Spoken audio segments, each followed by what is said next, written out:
Hello students and welcome back to our channel Siraj Shaikh the study. आज income from house property का lecture number 1 है, जिसमें हम cover करेंगे नए points of income of house property. तो स्टार्ट करेंगे आज का क्लास।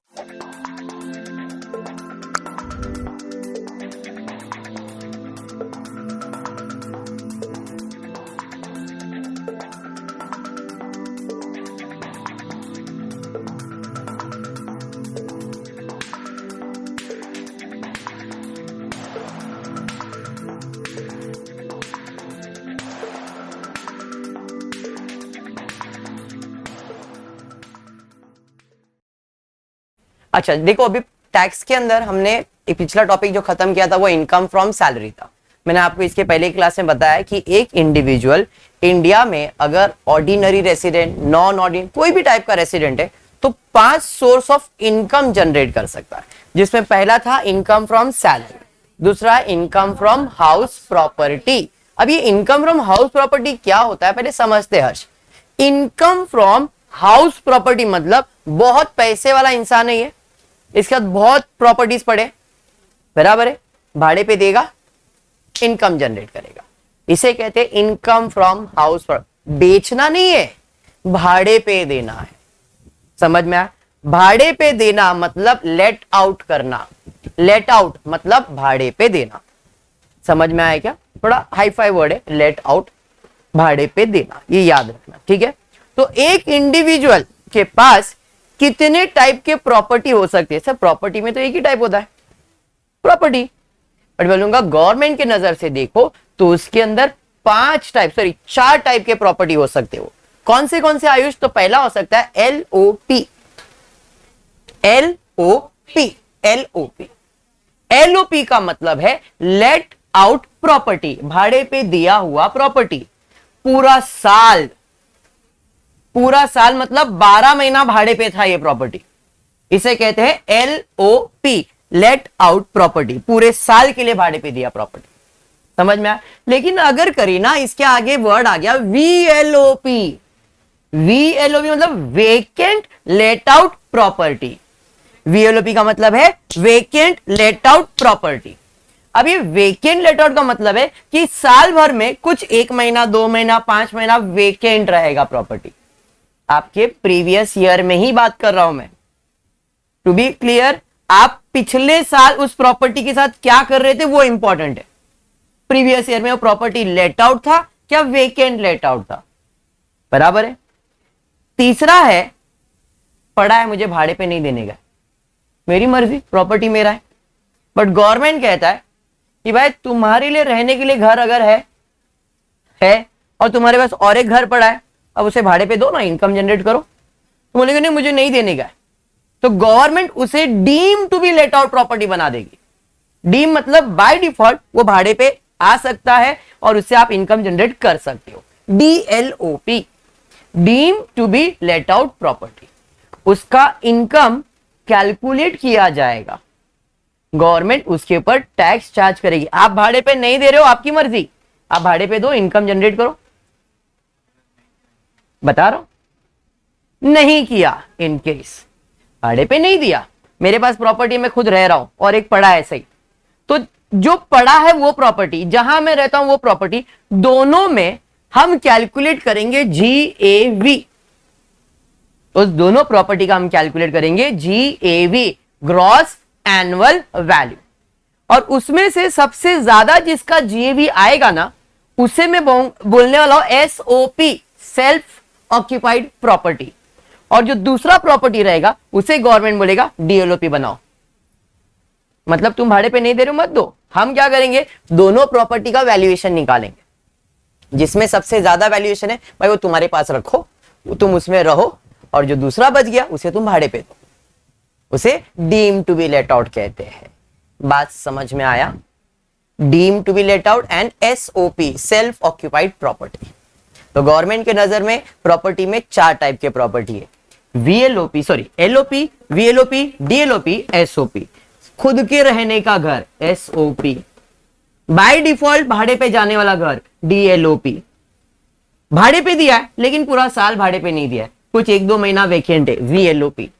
पूरा साल भाड़े पे दिया है, एलओपी। बात समझा? क्लियर? जिसमें सबसे पहला जो भी हाउस प्रॉपर्टी है उसमें यही कैलकुलेशन करना है। This is my working note, this is my working note. इससे हमारा सॉल्यूशन चालू होता है, और सॉल्यूशन चालू होता है GAV से, ग्रॉस एनुअल वैल्यू से, और वो आपको फाइंड करना है। टीचर्स या तो वो आपको सॉल्यूशन का पार्ट ही बना के बोल देंगे भाई यही सॉल्यूशन का पार्ट बना दो, इसके नीचे से कंटिन्यू करो, क्योंकि प्रॉब्लम वहीं से चालू होता है। तो आप इसके नीचे कंटिन्यू कर सकते हो, या तो ये वर्किंग बनाओ और वर्किंग को इधर प्रेजेंट करो और फिर इधर से सॉल्यूशन स्टार्ट करो। मैं ये वर्किंग प्रिपेयर करूंगा और फिर यहां से सॉल्यूशन, इतना ही तुम्हारा सॉल्यूशन है, छोटा सा। समझ में आया क्या? क्लियर? बहुत छोटा सा सॉल्यूशन है, सारी थोड़ी कैलकुलेशन आएंगे बट है इतना ही। ओके, जैसे आपको कॉलम दिख रहा है जो उधर है वही सेम कॉलम इधर भी, same to same column, LOP, VLOP, DLOP, SOP। अब करीना बरसात का मौसम है, यहां ध्यान देंगे, पानी टप टप गिरते रहेगा, ध्यान दो।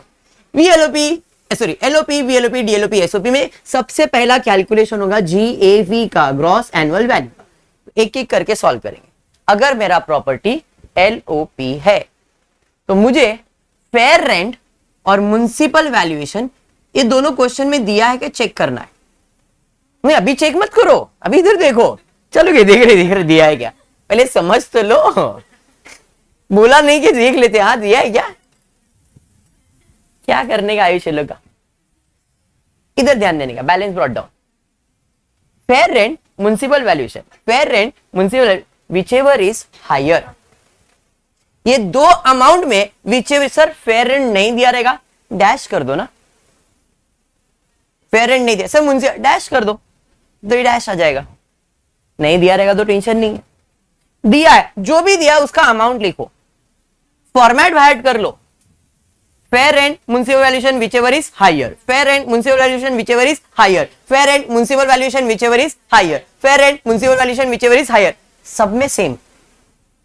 फिर वो LOP, DLOP, SOP कुछ भी होने दो, सबका पहला कैलकुलेशन सेम है।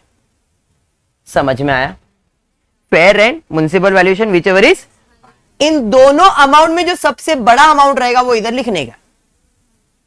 What is fair rent? Fair rent का मतलब गवर्नमेंट की तरफ से इस प्रॉपर्टी में इतना भाड़ा मिल सकता है, फेयर रेंट, बेसिक रेंट बोल सकते हैं आप इसे। म्युनिसिपल वैल्यूएशन, प्रॉपर्टी का म्युनिसिपल वैल्यू कितना है, इन दोनों में जो सबसे बड़ा रहेगा वो आपके कैलकुलेशन में कंसीडर किया जाएगा। उसे हम कंपेयर करेंगे with standard rent. Fair rent और स्टैंडर्ड रेंट में फर्क है, फेयर रेंट और स्टैंडर्ड रेंट में फर्क है। क्या फर्क है? What is fair? बाजवी है, इतना तो हो सकता है। What is standard? कि भाई अच्छे लोकेलिटी में तो स्टैंडर्ड रेंट बढ़ जाएगा, समझ में आ रहा है? तो उसके हिसाब से उसका स्टैंडर्ड रेंट सेट किया जाता है। नॉर्मल रेंट इतना है, स्टैंडर्ड इतना हो सकता है। अब हायर वैल्यू को कंपेयर किसके साथ करना है? स्टैंडर्ड रेंट के साथ। इन दोनों में विचएवर इज लोअर, इन दोनों में विचएवर इज लोअर अमाउंट, और जो लोअर अमाउंट आएगा ना उसे कहा गया है RLV, reasonable lettable value. Reasonable lettable value, lettable मतलब भाड़े पे देना, बराबर है RLV, reasonable lettable value. Fair and municipal valuation whichever is higher, compare with your standard rate whichever is lower, higher lower. समझ में आया क्या? क्लियर? एक्चुअल में प्रॉब्लम यही से चालू होता है, बट क्वेश्चन में ये सब इंफॉर्मेशन अगर दिया रहेगा तो आपको कैलकुलेट करना है। अर्श, fair and municipal valuation whichever is higher. अब इन दोनों को कंपेयर करेंगे, विचएवर इज लोअर, बराबर है। इन दोनों को कंपेयर करके लोअर लेना, और जो लोअर आता है इसी को हम लोग कहते हैं RLV, रीजनेबल लेटेबल वैल्यू। कम से कम इतना भाड़ा तो ले लो भाई, रीजनेबल लेटेबल वैल्यू। अब हम इसे कंपेयर करेंगे, हम कितना ले रहे हैं? Actual rent. बात समझ में आया? एक्चुअल रेंट हमें कितना मिला उस प्रॉपर्टी से। अब इन दोनों में whichever is higher, whichever is higher, whichever is higher, खाली इधर आता है लोअर, क्योंकि प्रॉपर्टी वेकेंट था तो इसमें क्या लेने का है? लोअर या तो एक्चुअल रेंट। अब लोअर याद रखो, एक्चुअल रेंट सम के अंदर एक्सप्लेन करूंगा, क्लियर है? हाँ, हायर लोअर हायर, याद रखना है, हायर लोअर हायर, मेरे से नहीं होता है, higher lower higher, higher lower higher, original है ना, हायर लोअर हायर। समझ में आया क्या? क्लियर? वापस एक बार, fair rent municipal valuation whichever is higher, compare with standard rent whichever is lower, RLV, compare with actual rent whichever is higher higher higher. कोई भी टाइप का प्रॉपर्टी है, हायर हायर हायर। जीएवी आ गया, खाली ध्यान रखो कि एसओपी में हायर तो लोगे बट उसका जीएवी हमेशा लिखने का नील। खुद के घर में भाड़ा टैक्स कैसे भरेंगे? खाली कैलकुलेशन दिखाएंगे, टैक्स नहीं भरेंगे। समझ में आया? ये क्यों? क्योंकि भाई भाड़े पे दिया नहीं मैंने घर, तो गवर्नमेंट भाई 3-4 प्रॉपर्टी का कैलकुलेशन करेगा, भाई जो सबसे बड़ा प्रॉपर्टी है तेरे लिए दे दिया, इस पे टैक्स मत भर, बाकी सब पे टैक्स भर। इसलिए इसका बाय डिफॉल्ट एसओपी का जीएवी हमेशा क्या रहता है? नील। कैलकुलेशन में हायर बट आंसर में उसका वैल्यू क्या लिखने का? नील। समझ में आया क्या? इधर हम लोग हमेशा क्या लिखेंगे? लोअर या तो एक्चुअल रेंट। मतलब इन दोनों को कंपेयर करेंगे और इन दोनों में कम तो एक्चुअल रेंट ही आने वाला है, क्योंकि आपने भाड़े पे 2-3 महीना छोड़ दिया रहेगा, आपको भाड़ा कम ही मिला रहेगा। जब क्योंकि यहां पे जो आरएलवी है वो पूरा 12 महीने का है, आपने कहीं ना कहीं ये 11 महीने के लिए, 8 महीने के लिए, 9 महीने के लिए दिया रहेगा, तो बाय डिफॉल्ट इनका कैलकुलेशन कम ही आना चाहिए, है नहीं? और इन सब में कैलकुलेशन तो यही हायर आएगा। भाड़े पे दिया है ना तुमने, और तुम्हारा रेंट हो सकता है इससे ज्यादा ही रहेगा, तो तुम्हारा बाय डिफॉल्ट इधर हायर वैल्यू रहेगा। अगर तुमने कम चार्ज किया है तो गवर्नमेंट बोलेगा जो हायर है वही लिखना है। लॉजिक समझा मैं क्या बोल रहा हूं? कोई भी प्रॉपर्टी में भाड़े पे दूंगा तो मेरे हिसाब से मैं जो मेरे को रेंट लगता है वही चार्ज करूंगा, और वो गवर्नमेंट के रेट से तो ज्यादा ही रहेगा। हाँ, तो इसका मतलब इन दोनों में एक्चुअल रेंट हमेशा हायर रहेगा। लॉजिक लगाओ ना। हाँ, तो सब में एक्चुअल रेंट हायर रहेगा। वेकेंट है तो लोअर रहना चाहिए, वेकेंट है तो लोअर रहना चाहिए। तो इन दोनों में हम लोग क्या लेंगे? लोअर। लेकिन हो सकता है कि लोअर के जगह पे ये वैल्यू ज्यादा है और ये, तो अपन ये नहीं लिखेंगे, क्या लिखेंगे? एक्चुअल रेंट लिखेंगे। इन शॉर्ट, जब आपका प्रॉपर्टी वेकेंट है तो इन दोनों में एक्चुअल रेंट लोअर ही होना चाहिए, लेकिन अगर एक्चुअल रेंट हायर हो गया तो इधर एक्चुअल रेंट लिखा जाएगा।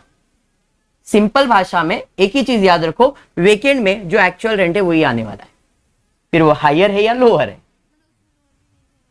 यहां लोअर ही लिखना है, लॉजिक तो लोअर का ही है। अभी आरएलवी मेरा फॉर एग्जांपल 50,000 है और मेरा एक्चुअल रेंट 55,000 है, तो मैं इधर क्या 50,000 लिखूंगा? मैं बोलूंगा नहीं, मैं इधर 55,000 लिखूंगा। तो आपने तो बोला था लोअर लिखो, हाँ या नहीं?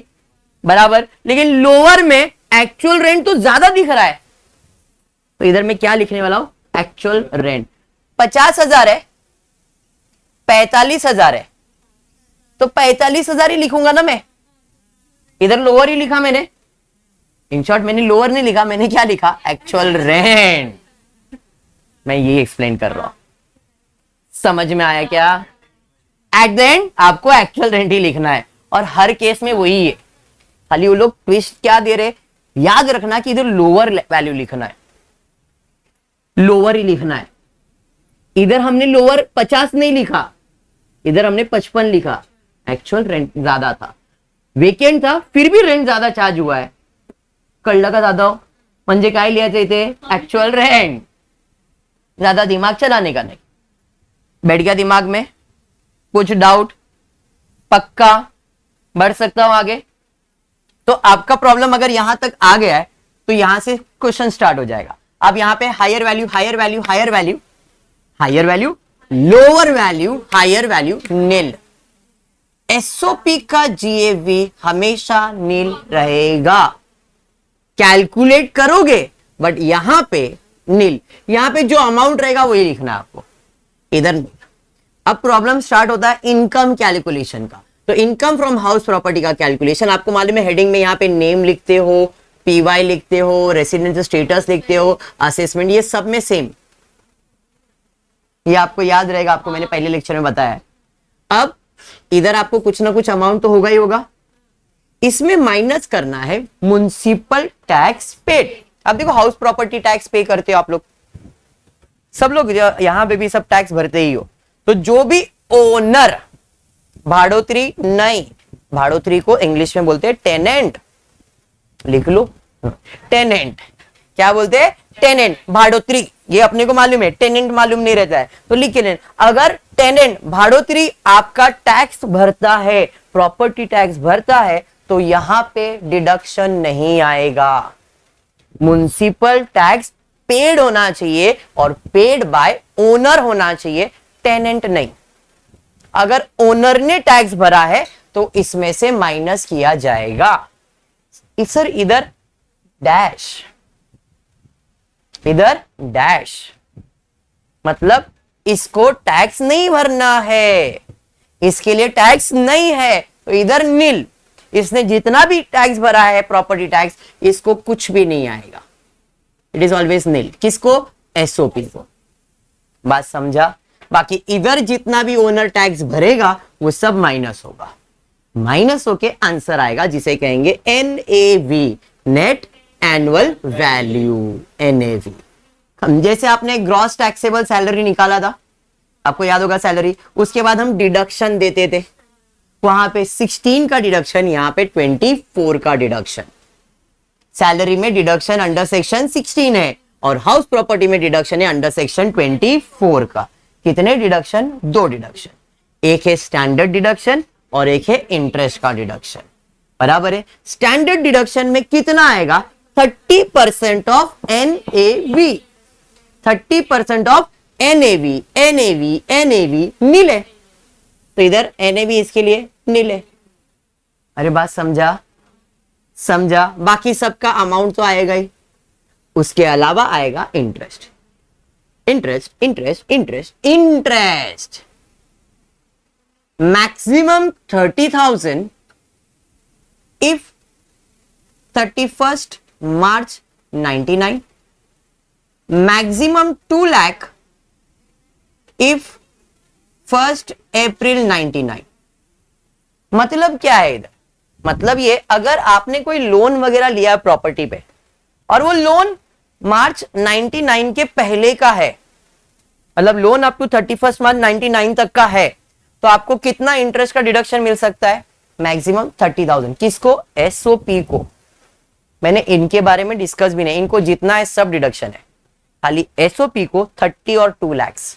अगर लोन 1 अप्रैल 1999 के बाद का है तो मैक्सिमम इंटरेस्ट कितना क्लेम कर सकता है? 2 लाख का डिडक्शन। अब उसको 15,000 आया, उसको 20,000 आया, 25 आया, देखना है लोन कभी का है। अरे ये पहले का 99 के पहले का है, 45,000 नहीं 30,000। बात समझा? लोन 1999 के बाद का है, मैक्सिमम 2 लाख, 2.5 लाख आया, 2 लाख का डिडक्शन, इससे ज्यादा इंटरेस्ट का डिडक्शन नहीं मिलेगा। बात समझा? लोन चल रहा है, अभी तक चल रहा है तो ब्याज आता रहेगा। तो एसओपी के लिए है ये, मैंने इनके लिए नहीं कहा, इनका बेसिक जो इंटरेस्ट है वो डिडक्शन मिलेगा, ठीक है।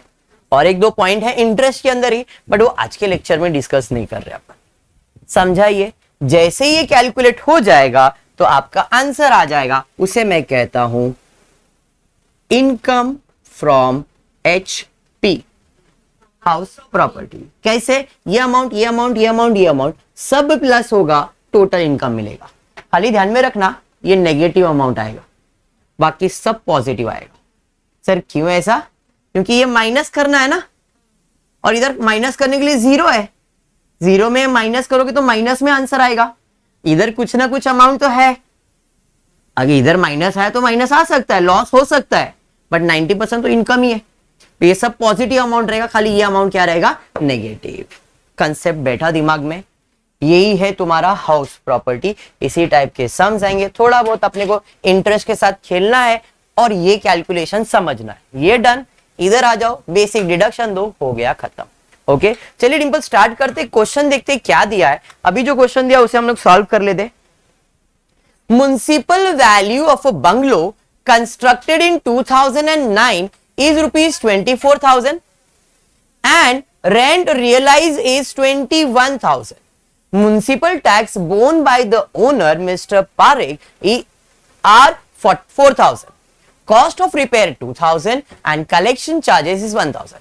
Insurance premium on the property is 2,000. Ground rent due is 5,000. Annual charges secured against the property is 3000. Determine the income from house property. सवाल ये है, ये कौन सा प्रॉपर्टी है? ये कौन सा प्रॉपर्टी? वेकेंट, डीएलओपी, एसओपी, कौन सा है? एलओपी है। सर कैसे मालूम पड़ा? अरे म्युनिसिपल दिया ऐसा नहीं पता चला, उधर क्लियरली बोला उसने municipal valuation of bungalow constructed in 2009 is rupees, अरे मैं पढ़ रहा हूं, रेंट रियलाइज, रेंट रियलाइज मतलब रेंट मिला, रेंट मिला मतलब प्रॉपर्टी को भाड़े पे दिया तभी रेंट मिला रहेगा। अगर वेकेंट होता ना तो उधर बोलता it was vacant for 1 month 2 month, vacant बोला नहीं तो वेकेंट आएगा नहीं, तो वेकेंट तो नहीं है। भाड़े पे दिया है तो डीएलओपी नहीं है, भाड़े पे दिया है तो खुद तो रह रहा नहीं है, तो ये कौन सा प्रॉपर्टी बन गया? एलओपी। बात समझा? तो अब कहीं पे भी फेयर रेंट दिया है क्या? बट म्युनिसिपल वैल्यूएशन दिया है, कितना दिया है? म्युनिसिपल वैल्यूएशन दिया है 24,000। अरे समझा? इन दोनों को कंपेयर करो और हायर क्या आएगा? अरे बात समझा? ये पक्का समझा? इसको कंपेयर करेंगे स्टैंडर्ड रेंट, नहीं दिया है 24,000। रेंट रियलाइज दिया है, कितना रेंट रियलाइज दिया देखो जरा, 20, ओ माय गॉड 21,000, क्या आएगा? 24,000 हायर। अभी सर आपने तो कहा था कि एक्चुअल रेंट ही आना चाहिए, अगर ये प्रॉपर्टी वेकेंट होता तो एक्चुअल रेंट ही लिखते। समझ में आया ना? तो इधर तो क्या है? हायर वैल्यू, तो हायर वैल्यू है 24, तुमने 21 लिया, तुमको 24 मिल सकता है। बात समझा? चैताली कळलं का? बरोबर है ना? आता इधर आएगा और इधर क्या लिखने का? एलओपी में 24,000 लिखने का। करता है, मिला ना जीएवी? समझा? इधर आ गया। अब देखो क्वेश्चन के अंदर कुछ कॉस्ट ऑफ रिपेयरिंग का खर्चा, अच्छा municipal tax borne by the owner mister Parekh 4,000, मतलब बोन मतलब उसने पे किया रहेगा ना, भाई खुद ने पे किया है, ओनर है, माइनस होगा कितना? 20,000। ये आ गया तो स्टैंडर्ड डिडक्शन 30%, 6,000। 20 का किस पे क्या लिखा है ना इधर, आगे बढ़ता है। Cost of repair 2,000, collection charges 1,000, insurance premium 2,000, ground rent 5,000, annual charges 3,000, सब इग्नोर। सर क्यों? क्योंकि जो भी वो खर्चा करेगा ना, गवर्नमेंट ने तेरे को जितना खर्चा करने का कर, मैं तेरे को डिडक्शन दे रहा है, तो जो भी एक्सपेंसेस वो करेगा प्रॉपर्टी से रिलेटेड, किसी का भी डिडक्शन नहीं है। उसके बदले में उसे एक स्टैंडर्ड डिडक्शन दिया है 30%, उसके अंदर सारे एक्सपेंसेस कवर हो जाता है। तुम 20 लाख का खर्चा करो, हमको मतलब नहीं है, जो भी एनएवी आएगा उसका 30% डिडक्शन, इससे ज्यादा क्लेम नहीं कर सकते आप। बात समझा? तुमने 2,000 खर्चा किया है, 6,000 का डिडक्शन ले लो, फर्क नहीं पड़ता है। बात समझा? तो इसलिए जितने भी एक्सपेंसेस होंगे प्रॉपर्टी से रिलेटेड सब इग्नोर किया जाएगा, बिकॉज स्टैंडर्ड डिडक्शन दिया गया है। कोई इंटरेस्ट वगैरह दिया है क्या? इल्ले, तो भाई इसमें से ये माइनस हो जाएगा। डन विथ योर फर्स्ट सम। अरे सर लॉलीपॉप था ना समझ में आया यहाँ तक लॉलीपॉप खिला रहे सर सर आपने बोला था कि इसमें तो सर खाली हायर ही लेंगे ना? हायर ही लिया ना मैंने भी। तो सर अभी बोले ना एक्चुअल रेंट लेना है, एक्चुअल रेंट तो खाली सर ये, अगर ये चीज वीएलओपी में होता तो इधर अपन 21,000 ही लिखते। हाँ बराबर, समझ में आया? वो एक्चुअल बराबर। और इसमें तो हायर का, इसमें हायर का हायर ही है 90%, इधर हायर एक्चुअल रेंट ही आना चाहिए था, बट इसने कम रेंट चार्ज किया है, इसलिए इसको कम आया है। सम क्लियर? पक्का? बढ़ेंगे सेकेंड सम की तरफ, देखते हैं सेकेंड सम क्या दिया है। A has a residential property, the details for which are given below. Municipal valuation, rent receivable per month दिया है। The following expenses were paid by A. Municipal tax 10,000, collection charges, insurance, house remain vacant for 1 month during the year. Compute is income from house property for the assessment year 22-23. Specify कर दिया क्या है ये? Vacant late out property है।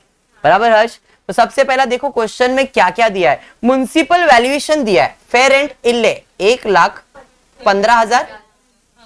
इन दोनों में whichever is higher lower lower, ऐसा याद रखना है। बाकी सब में हायर लोअर हायर, बाकी सब में हायर लोअर हायर, खाली वेकेंट में क्या है, हायर लोअर लोअर। पहला हायर, फिर लोअर, फिर हायर। लो लो लो लो नहीं, क्या तोतले लोगे तुम लोग। लोअर कंटेंट दे रहे तुम लोग, लेकिन हायर लोअर हायर, और वेकेंड में हायर लोअर लोअर। लोअर अभी करने तो दो गरीब को यार। इन दोनों में whichever is higher 1,15,000। Standard rent इल्ले 1,15,000। रेंट रिसीवेबल पर मंथ कितना है, 10,000। वेकेंट कितने महीने के लिए था, 1 महीने के लिए। मतलब इसको जो रेंट मिला वो 11 महीने के लिए मिला है, और 11 महीने के लिए मतलब 10,000 इंटू 11, 1,10,000। अरे बात समझा। विच एवर इज लोअर क्या आएगा, 1,10,000। अगर इस केस में ये 1,20,000 होता तो भी 1,20,000 ही लिखता मैं यहां पे। अभी वही चीज एक्सप्लेन किया मैंने। बात समझ में आया, क्लियर। चलिए ठीक है, तो भाई जीए भी मिल गया 1,10,000। कोई म्युनिसिपल टैक्स पे किया है क्या ओनर ने? हाँ सर, म्युनिसिपल टैक्स 10,000 रुपया ओनर ने भर दिया है। चलिए ठीक है भाई, 10,000 इसने भर दिया है, 1,00,000 आ गया। 1,00,000 का 30% कितना आएगा, 30,000। तो कोई भी एक्सपेंसेस उसने किया कंसीडर होगा क्या? नहीं। उसके अलावा कोई इंटरेस्ट वगैरह है क्या, देख लो। नहीं कोई है क्या, इंटरेस्ट तो नहीं है, डैश। भाई 1,00,000 में 30 माइनस, बात समझा। मैंने साथ में सॉल्व किया, आपको 2 अलग क्वेश्चन सॉल्व करने का नहीं। मेरे को लगा तुम लोग ऐसा पूछेंगे, ये दोनों क्वेश्चन अलग अलग है। अभी सवाल आया सर सब क्वेश्चन में ये पूरा कॉलम बनाने का। नहीं रे बाबा, ये अभी निब्बा निब्बी चालू है। तुम प्रो बन जाओगे तुमको मालूम पड़ जाएगा। नहीं, एक एक कॉलम। हाँ, एक धा कुटून आले है, हे बघा, हे दा ऐसे आले है, देखा ऐसा आला है। अभी ये कैसे आला, इधर इधर बगता है क्या, इधर बगने का, उधर बगने में कुछ नहीं होता है।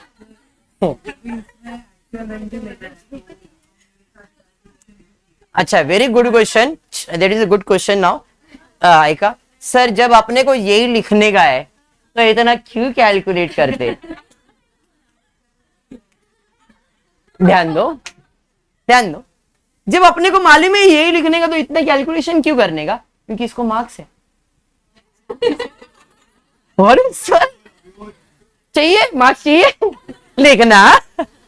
अरे नेसेसरी। अभी वो पागल जैसा म्युनिसिपल वैल्यूएशन और रेंट क्यों दे रहा है फिर? ये भी तो सोचने वाली बात रहेगी ना। समझ में आया? तो लिखने का है, समझा। लोअर आता तुझा एक 10,000 रेंट पर मंथ बोला है, और 11 महीना कुठून आला? तो लास्ट लाइन पे लिखा है the property was vacant for 1 month during the year. एक साल में 12 महीना होता है, 1 महीना वेकेंट है, तो 11 महीने का रेंट भेटा मेरे को। समझ गया? और मुझे बस करूं। होपफुली आपको वीडियो पसंद आएगा तो प्लीज वीडियो को लाइक कर देना, फ्रेंड्स ग्रुप में शेयर करना, चैनल को सब्सक्राइब करना। Thank you for watching the video.